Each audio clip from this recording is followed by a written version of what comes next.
Hi DIYers, Joe from Alarm Grid, and today we're going to be installing a Honeywell 6290W touchscreen keypad, one of these guys right here, to our Honeywell 128. We're going to do this all the way from the beginning of wiring to programming the keypad. So the first thing that we have to do is wire it up.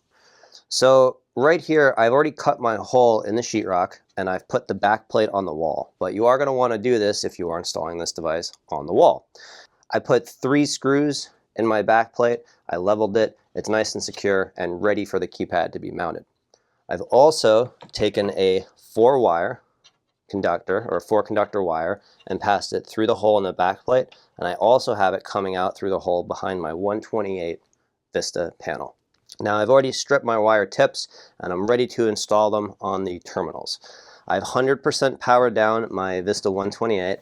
I've unplugged the power and I undid the battery. I undid the red part, but I'm going to do the black leads too, just to have them totally disconnected, and we are totally powered down. Before you install anything, especially a keypad, you want to make sure to turn off your panel.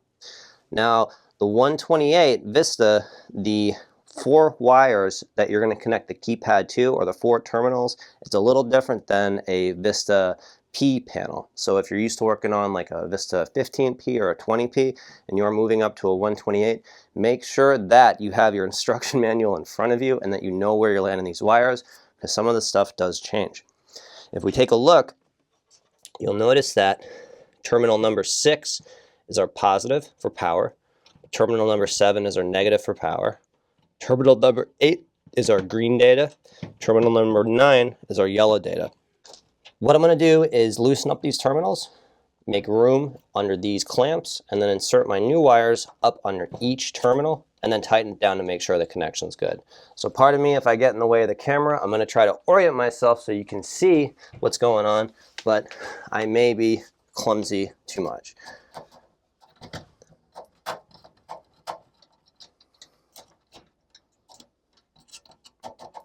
If you have some extra space on one side of the terminal, you can slip the wire underneath there so that the clamp gets a nice even squash on top of them,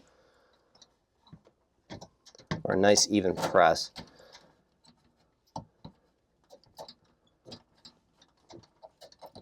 Now on this one, this black wire is kind of moving all over, so I'm going to take my time and pull it out. I'm going to straighten the tip out and then reinsert.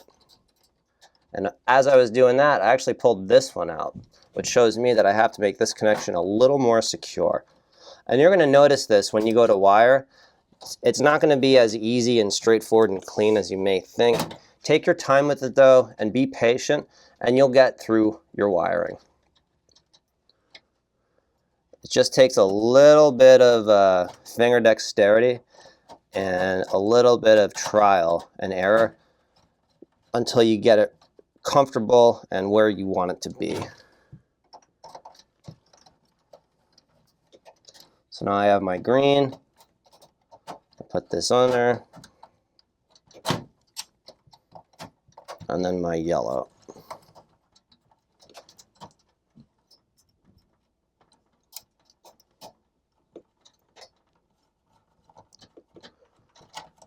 So there we go. Now our wire is connected to our panel and both wires are securely set. So we're ready to connect the keypad to the other side of the wire. On the back of our keypad, you're going to notice that there's a legend right there on the top that says which terminals get which wire. Green, negative, positive, yellow. So green, black, red, yellow. So then over here, I'm taking the other end of the wire that's connected to our panel, and I'm going to connect it to our keypad. So terminals are open and ready to go. I'm going to put the yellow one in first. Now this process, if you have 2 people, it'll serve you well, as one person can hold the keypad while the other person puts the wires in and screws. But if you do it by yourself, again, just take your time. If you need to use a table to put the keypad on top of while you do your wiring, really anything you need to do to get these wires in and connected is what you got to do. So the red is the next one.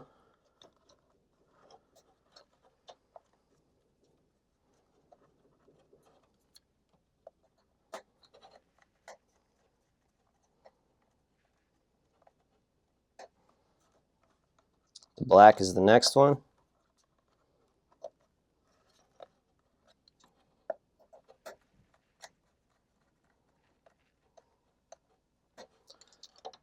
And then we have green for the last.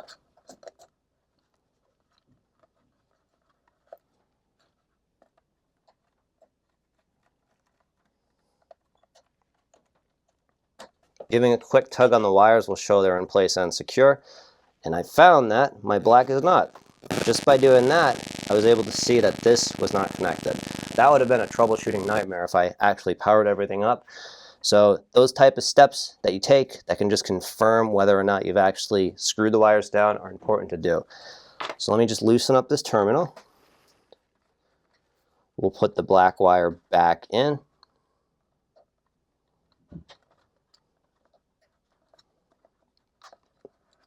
And then I'll tighten it up. So we're connected and ready to go. To snap the keypad onto the back plate, you just put it into the plate and then push down. So I put it here. It's upside down. I have to spin it. On the bottom of it, you're going to notice there's a hole for a set screw. This set screw looks like this.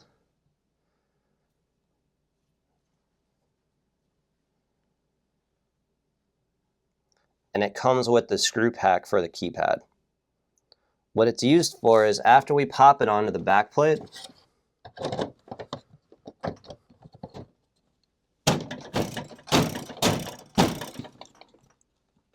on the bottom there's a place for that set screw, and that'll keep from somebody pulling the keypad off of the back plate. Just an extra security layer for the keypad.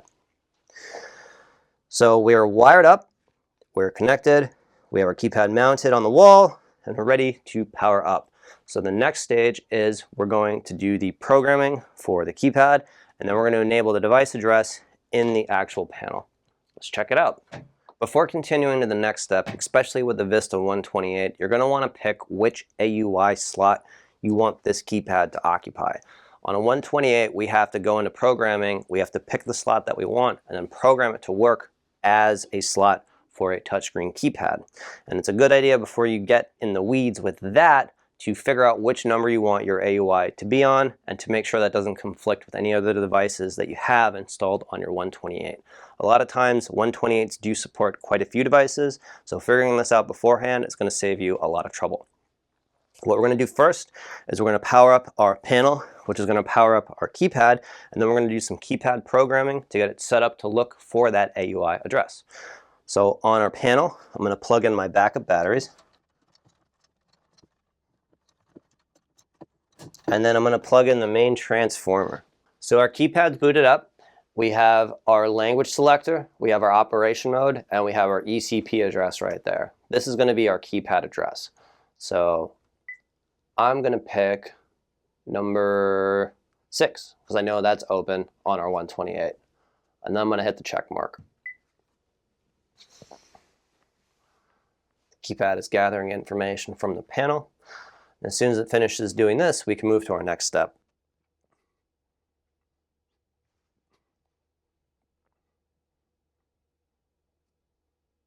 So our keypad is booted up now, and we're going to move to another keypad. Whenever you do install a touchscreen keypad on a VISTA panel, it is highly recommended that you also have an alphanumeric keypad connected. This is because the alphanumeric keypad is going to be what you use to do your push button programming, and it's the easiest way to do this type of programming. We have a 6160 also connected to our 128, and this is where I'm going to do my programming. So I have to go into programming and enable the device address for this keypad to work properly with the panel. So to do this, I have to enter the installer code in the 8000. On the VISTA 128, that's 41408123. And we have program mode, star for fill, pound for view. What I'm going to enter is pound 93. Zone programming, we don't want that, so I'll hit 0. Expert mode, no. Report code programming, nope. Alpha programming, nope. device programming. That's the one we want. So to confirm for that, I'm going to hit the number 1. So now that we're inside of device programming, we have to pick the device address for this keypad. And as we picked keypad slot 6, we're going to enter 0, 6. Hit star. And as you see, it's not used. So what I have to do is do 0, 1. Alpha console. Hit star. Console partition. This is going to be the main partition that the keypad lives on. And for today, we're going to do partition number 1. I'll hit star. Sound option. We really don't have to worry about a lot of these other options. I'm not going to go into them right now. We'll just star through. AUI. This one, we want to say yes, because it is an advanced user interface. I hit star. After I finish the programming, I'm going to do 0, 0 to quit. Star. Quit menu mode. I'll hit 1 for yes. And then star 99 to back out 100%. Now that we've programmed our 6290W keypad through our 6160, when it comes back up, it should properly show the panel status, and we should be able to arm and disarm from our new keypad.